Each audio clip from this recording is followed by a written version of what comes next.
Part 1 এ তোমাদের সঙ্গে কেকের রেসিপি শেয়ার করেছিলাম। এখন ডিজাইনটা দেখে নাও। Hey, this is Neha from Madhyamgram near Barasat, the home baker behind bake five. কেকটার ডিজাইন সিম্পল এর ওপর খুবই কিউট হয়েছিল।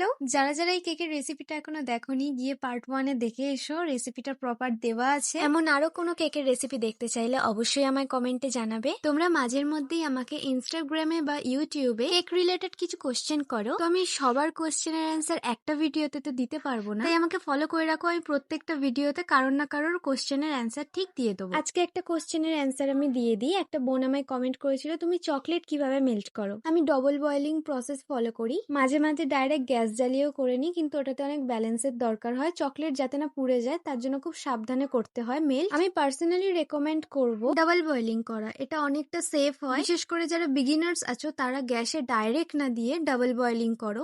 মেল্টিং এর সময় অতিরিক্ত আগুনের তাপ পেলে চকলেটের অয়েল ছেড়ে দেয় এবং সেটা ডেলা পাকিয়ে যায়, তো এতে চকলেট অনেকটা নষ্ট হয়ে যায়। তোমরা এটাতে আর মেল্ট করতে পারবে না বা এটা দিয়ে কোনো কাজ করতে পারবে না। তো চকলেট মেল্ট খুব সাবধানে করবে, তাহলে একদম পারফেক্ট হবে। তোমরা আরো অনেকে কোশ্চেন করেছো, চিন্তা নেই, আমি নেক্সট ভিডিওতে তাদের সবার একে একে কোশ্চেনের অ্যান্সার দিয়ে দেবো। এই কেকটা তোমাদের কেমন লাগলো অবশ্যই কমেন্টে জানাবে। আর আরো কি কি তোমরা রেসিপি দেখতে চাও সেগুলোও কমেন্টে জানাবে। যারা যারা পার্ট 1 এখনো দেখোনি অবশ্যই দেখে এসো। আর আমার কেকের ভিডিও তোমাদের ভালো লেগে থাকলে অবশ্যই ফলো করে দিও, আর ইউটিউব থেকে দেখে থাকলে সাবস্ক্রাইব করে দিও। আজকের মতো বাই।